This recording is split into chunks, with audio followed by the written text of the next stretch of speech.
Alors, moi, c'est Julien. Je travaille comme caméraman pour la télé, la presse, et voilà.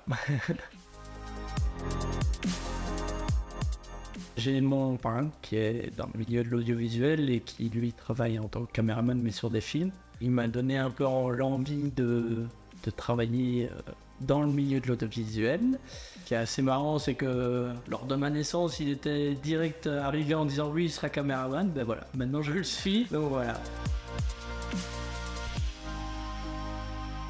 Ben, c'est deux milieux très différents et enfin, c'est dans la même catégorie de métier, c'est audiovisuel, mais c'est deux façons de filmer et deux façons de vivre différentes. Dans la presse, c'est un peu plus horaire de bureau, j'ai envie de dire. On fait des 8h, 18h. On doit monter un peu dans l'urgence. Un peu. Donc, c'est pas vraiment des plans recherchés, c'est plus des plans d'information. On doit donner l'information plutôt que de montrer des beaux plans, etc. Alors, il y a toujours une recherche derrière au niveau de l'image, mais c'est vrai qu'on essaie plus d'être dans l'information que dans le beau et de cacher des choses, etc. Pour la presse, c'est un peu plus compliqué de pouvoir se poser, de dire ah j'aimerais bien prendre une lampe sur le terrain, pouvoir faire ça. Alors quand c'est des trucs, des montages qui peuvent être plus tard et qu'on a assez de temps ou pas, mais quand c'est des sujets où à 18h tu dois l'avoir fini pour le JT du soir, c'est un peu compliqué. Donc, au niveau de la manière de filmer, c'est un peu type urgence et type information. Alors que dans le ciné, on va rechercher, on peut passer une demi-heure pour un seul plan, à se dire, ok, la lumière doit être comme ça, ici on va faire un champ contre champ, on va tourner à 2 caméras. Et ça prend beaucoup de temps et la manière en ciné, c'est plus quand tu es sur une série, tu es là pour 3 mois et tu vis la série, c'est un peu vie de famille dans la série. On voit bien sur beaucoup de best-of de séries, enfin de making-of. Dans les making-of des séries, les gens à la fin des séries sont un peu émus que ce soit fini parce que c'est vraiment vie de famille. Tu restes, peut-être tu es obligé de te dire pendant 3 mois, il faut pas que je fasse d'activité, pas de trucs parce que tu es vraiment non-stop dessus, même le week-end tu réfléchis à comment tu vas faire tes plans, comment tu vas gérer ça, tu dis il y a eu un problème cette semaine, comment tu vas le régler. Donc tu vis vraiment la série pendant 3 mois, mais après niveau image, t'es gâté pour la recherche au niveau d'image.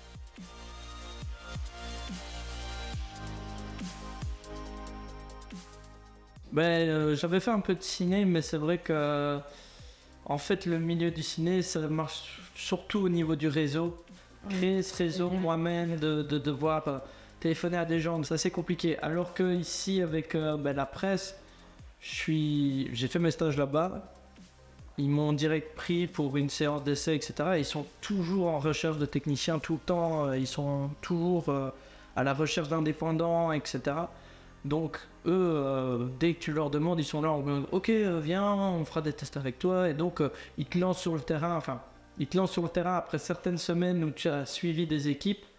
Et puis par la suite, je parle en tant qu'étudiant parce que souvent quand tu es déjà dans le métier, ils te lancent direct. Le JT, c'est vrai que j'y ai été amené par mes stages et que j'ai laissé un peu de côté le ciné parce que d'un côté on me rappelait plus déjà avec le peu de personnes que j'avais, même si j'ai encore eu des demandes, j'en ai eu 2-3 des 2-3 personnes justement que j'ai dans mes réseaux qui m'ont demandé si j'étais dispo, mais à ce moment-là je travaillais déjà sur la presse, sachant qu'au niveau horaire, souvent j'ai mon planning une semaine avant, quoi. Donc c'est assez court, ça. C'est un peu compliqué de se dire, ben voilà, pendant une semaine, je peux travailler en se disant, ben non, non. Parfois la veille, je suis appelé en me disant, ah ben il nous manque un technicien, tu sais pas venir demain. Ben, ok. Voilà. Bref. Mais après, parfois le milieu de la télé et du ciné se retrouve très vite. Ici, par exemple, j'ai travaillé donc dans le ciné. Puis j'ai travaillé pour des vidéos, pour des pubs. Et dans cette boîte, c'est des gens qui travaillent aussi dans des télés locales. Donc ça va très vite, ça tourne très vite. On peut très vite arriver dans le ciné par le biais de la télé comme l'inverse. Et moi, c'est ce qui s'est un peu passé. C'est qu'après mes films, mes séries, je suis arrivé un truc de la... J'ai travaillé gratuitement pour eux parce qu'ils n'avaient pas d'argent. Ils avaient pas d'argent pour engager des personnes. Du coup, ils m'ont dit, tu peux venir en tant que bénévole, mais tu ne seras pas payé, il ne pourra pas te payer. Donc, moi qui commençais, qui sortais, j'ai dit, moi, c'est une opportunité quand même d'y aller parce qu'au moins tu fais ton réseau, puis tu crées ce lien avec les gens.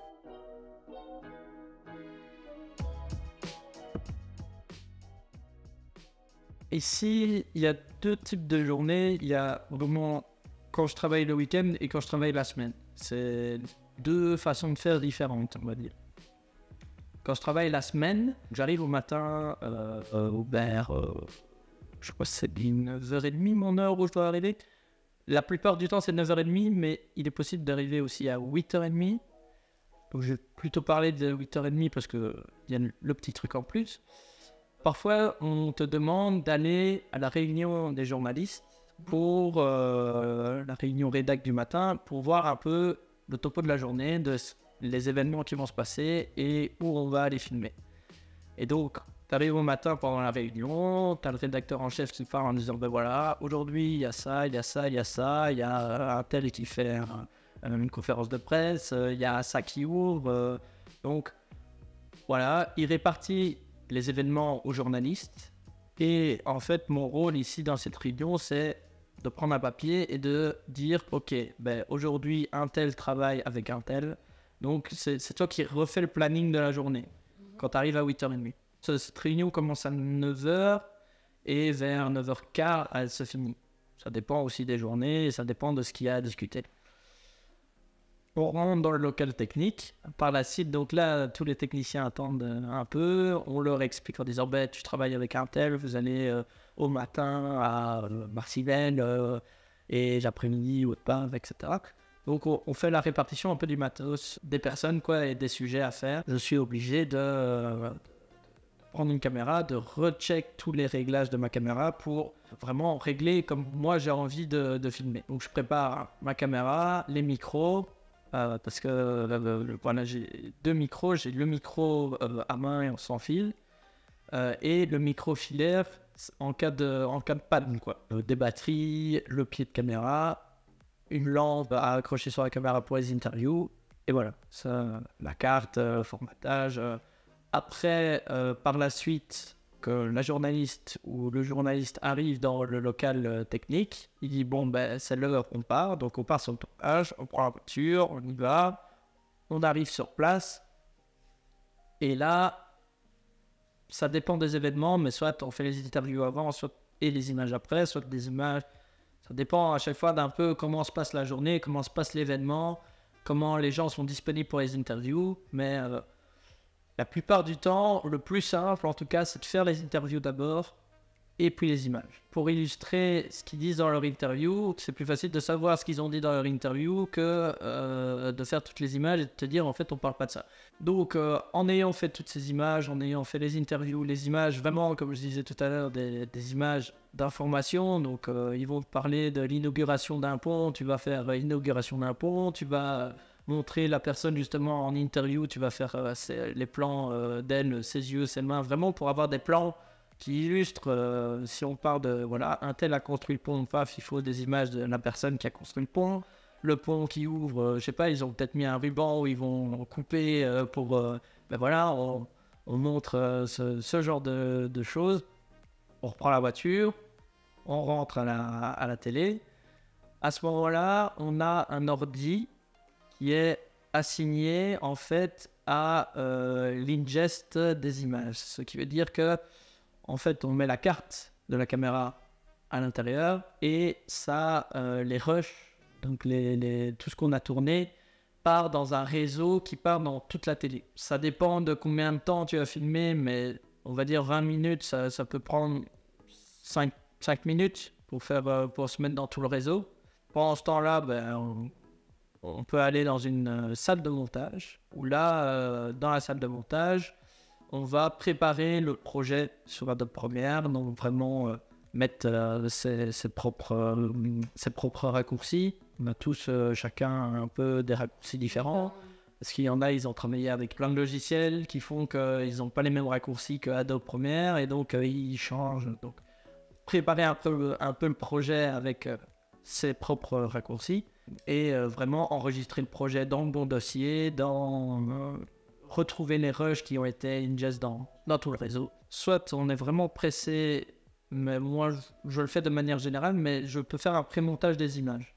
Dans le sens où je sais que, par exemple, on était dans un bâtiment, puis à l'extérieur du bâtiment, je vais faire un pré-montage de tous les plans extérieurs et puis tous les plans intérieurs. Je vais faire vraiment par séquence, comme si j'étais, on va dire, un peu comme dans le cinéma où il y a des scènes, différentes scènes. Je vais vraiment séparer en disant, ah ben voilà, ça c'est plan de la personne dont on parle, ça c'est les plans du bâtiment qu'on parle, ça c'est les plans extérieurs, ça c'est des plans qui parlent d'autre chose. Je vais vraiment séparer tout et faire un pré-montage à la suite pour préparer en fait ce montage. Après le ou la journaliste arrive dans le montage, il va en salle d'enregistrement qui est juste à côté de la salle de montage et on enregistre sa voix. Donc il enregistre toutes les voix qu'il a préparées. On recoupe les voix et on va chercher les interviews dont lui a besoin. C'est vrai que pendant que les images aussi ont ingest, le journaliste aussi de son côté lui a repéré en fait dans les interviews, parce que comme les images sont dans le réseau, lui depuis son ordi il a pu voir aussi les rushs. Donc lui de son côté il avait sélectionné les moments d'interview. Il le fait pas avec toi, lui il arrive, il fait ok à telle heure, il a dit son premier mot c'est ça et son dernier mot c'est ça et tu me prends la partie entre les deux. Donc voilà. Donc ce qu'on fait c'est qu'on met un bout de sa voix, une interview, un bout de sa voix, une interview, un bout de sa voix, une interview. Ça dépend aussi comment lui il voit le truc, mais de manière générale c'est comme ça. Après ça, le journaliste, lui, dès que le canevas, on appelle ça, est fait, te demande plus ou moins le temps du montage, c'est entre, pour un court, c'est 2 minutes 30, et pour un long, c'est, on va jusqu'à 3 minutes, voire 4, mais ça, c'est grand max. Et encore, il y a des télés, c'est beaucoup plus bas, c'est 1 minute 50 des fois. Wow. Donc, c'est chaud. On fait donc ce canevas, le journaliste repart en bas pour écrire son article. Pendant ce temps-là, nous, avec avec le pré-montage que j'ai fait, j'essaie de coller les images par rapport à ce que lui dit dans ses coms et ce qui est dit dans les interviews, voir un peu, remanier un peu mon pré-montage pour dire, voilà, ça doit tomber à tel moment, donc je rallonge un peu le plan, je raccourcis, voilà. Tu fais tout le montage jusqu'à la fin. Dans le projet de base, d'ailleurs, il y a aussi des titrages qui permettent de mettre déjà le lieu de la commune. Le sujet commence, on met le lieu de la commune. Puis, par la suite, on met le nom et la fonction des gens qu'on interviewe. Et à la fin, on met le reportage de lien et le ou la journaliste. Donc voilà, ça c'est le gros du montage. Il y a certains trucs spécifiques comme archives, quand on utilise des images d'archives, on a un titrage archive. On peut mettre de la musique aussi, n'importe quelle musique qu'on trouve sur YouTube, on peut la mettre parce qu'on paye la SABAM. Donc, comme on paye la SABAM, on doit leur notifier qu'est-ce qu'on prend aussi, etc. Donc, on prend à chaque fois une partie. Ça, c'est une journée type JT. Le week-end, c'est plus du sport. Le sport, c'est encore différent, je dirais même un peu plus facile, dans le sens où, pour un foot, comme on est tout seul pour filmer un foot, arrivé pendant le match, on se met au milieu et on fait gauche-droite. Vraiment, on suit le ballon. On zoome, on dézoome, voilà. Donc, c'est vraiment le strict minimum. On fait les interviews. Et en rentrant à TSM, le journaliste qui est avec toi, lui, a déjà fait ses coms pendant le match. Donc, on enregistre, avec le journaliste, sa voix avec un casque qui est relié directement à la caméra. Donc, ces coms sont déjà faits. Et lui, il te dit, à telle heure, il y a eu telle action. À telle heure, il y a eu telle action. On monte tout ça à la suite. Et ça fait notre montage, en fait. Les seuls titrages à mettre, c'est le score, la rencontre en fait, les 2 types de rencontres. Donc voilà, ça c'est pour le sport. Et c'est un peu plus tranquille, on va dire, parce que souvent, les foot sont diffusés le dimanche soir et les sports sont diffusés le lundi soir. Donc en ayant filmé le week-end, t'as tout le temps pour le monter parce que C'est pas dans le pas direct, quoi. Ouais. Oui, en fait, il faut que la journée soit organisée de A à Z. Il faut vraiment qu'on se dise, ok, à telle heure, il faut qu'on soit là-bas. Faut être rentré absolument à la télé à telle heure parce que si on a les 2 montages à faire, ben, il faut être rentré. Parfois, c'est vrai qu'il y a des moments de stress en se disant on n'aura jamais le temps. J'expliquais aussi, c'est que la journée, parfois, il y en a un, il a 2 montages, l'autre en a un. Donc parfois, il y a quelqu'un d'autre qui peut reprendre ton montage derrière et donc travailler en parallèle. On est assez solidaire quand même dans la technique, donc s'il y a un problème quelque part, il y en a un qui peut le reprendre en se disant, ben voilà, JT c'est bientôt, donc il faut vraiment que tu reprennes le montage, donc ça va. Mais c'est vrai qu'il y a des journées, parfois c'est stressant, parce que il y a certains trucs, tu vas au matin, tu reviens, tu montes, puis après tu manges pendant 1 heure, puis tu es reparti, puis tu reviens, tu remontes. Et parfois, il y a des directs aussi à faire pour les JT. Et quand tu es pour le direct, ben, à 18h, tu dois être en place avec tout ce qui sert à faire le direct. Et donc voilà, il peut y avoir des journées stressantes, mais comme il peut y avoir des journées assez cool. J'ai eu des journées parfois où j'avais des montages, c'était que des images d'archives. Et les interviews, c'était par Zoom. Donc je suis resté à la boîte du début à la fin et j'ai fait qu'un montage. Mais après, tu vois un peu les journées des autres en me disant, ben, si tu as besoin d'aide, si tu veux que je reprenne un truc, ben, tu le reprends et voilà.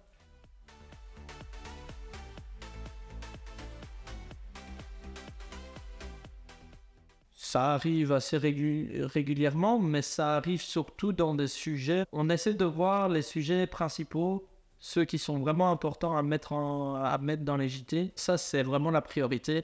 Genre une inauguration d'un truc, c'était aujourd'hui, il faut absolument qu'elle passe aujourd'hui. Tout ce qui est expo photo pour présenter en disant ben, c'est encore comme ce week-end. Parfois on fait le montage et on dit non, c'est pas possible qu'il passe au JT ce soir. Et parfois le rédacteur en chef nous dit oh ben, de toute façon c'est intemporel pour l'instant, on peut le passer demain. Mais du coup ça leur fait un montage en plus demain, ça leur réduit leur journée aussi en disant bah, le rédacteur en chef parfois se dit bon bah, ce sujet-là on peut le passer plus tard. Il y a des fois on fait des journées de dingue et puis on se rend compte que la moitié des sujets sont pas passés au JT. Ah ça c'est pas mal. Parce qu'en fait on a tellement un timing serré, on a entre 15 et 20 minutes de JT parce qu'il y a une émission qui suit derrière. Donc comme le JT repasse toutes les heures et qu'il y a une émission derrière, ça fait JT, émission, JT, émission, JT, émission. Donc c'est un peu compliqué de se dire que voilà, si on a 30 minutes de JT, on passe des sujets. Parfois il y a des sujets, c'est des longs trucs de 3 minutes. Faut calculer plus ou moins. C'est pour ça que les journalistes demandent le timing de leur sujet pour pouvoir le noter et dire voilà, le JT, ça va être ça le timing. Est-ce que ça ira? Oui, ça ira. Bah, mais donc voilà. Mais oui, il y a des sujets qu'on n'a pas diffusés, mais souvent on les sélectionne en disant c'est un sujet qui peut passer demain. Il y a des sujets qu'on a perdus dans le sens on n'a jamais su le passer parce qu'on n'a jamais trouvé le temps de pouvoir le passer. Mais c'est jamais des grosses informations ou des gros trucs, quoi. C'est toujours des petites choses. Enfin, on a un site internet où tous les sujets... Ah ouais, il y a la partie web. Donc, s'il n'est pas passé sur le JT, il est quand même sur le web.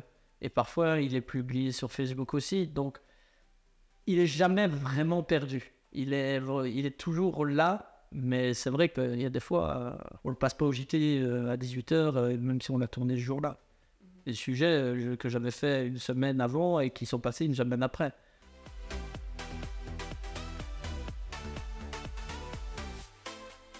Bah, avec la plupart des stagiaires que j'ai eu à la boîte qu'on m'avait confié, la plupart des choses que je dis, c'est de faire un maximum de plans et de varier un peu entre plan serré, plan large.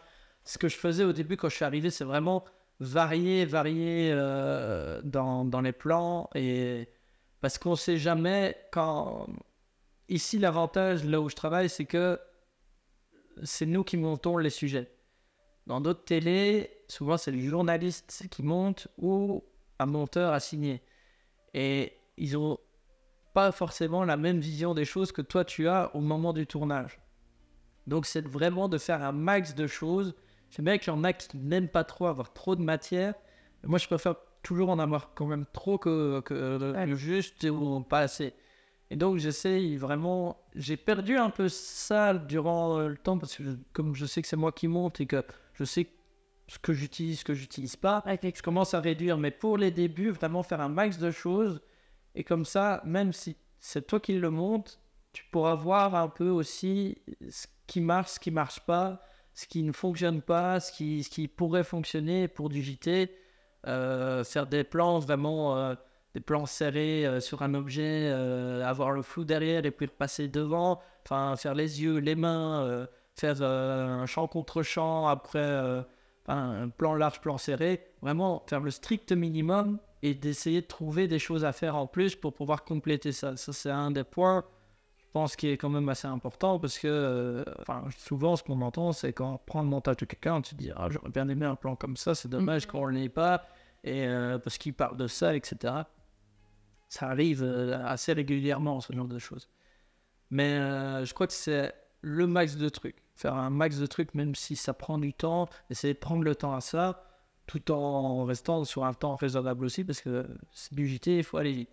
Ça, c'est un des conseils. Après, demander un max d'informations à son journaliste pour vraiment savoir le but du sujet, le point important à montrer, si elle a déjà une idée de ce qu'elle va parler elle dans son sujet, parce que parfois ils ont déjà écrit avant même d'arriver sur le terrain, avoir un petit résumé de l'événement, etc.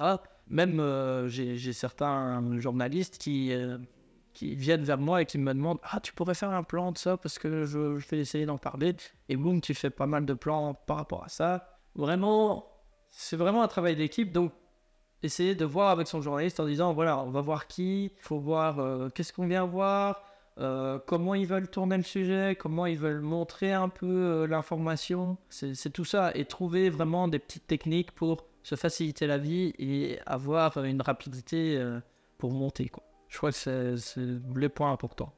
Merci beaucoup d'être venu pour ma petite interview et de m'aider. Pas de souci, ça fait plaisir. Merci.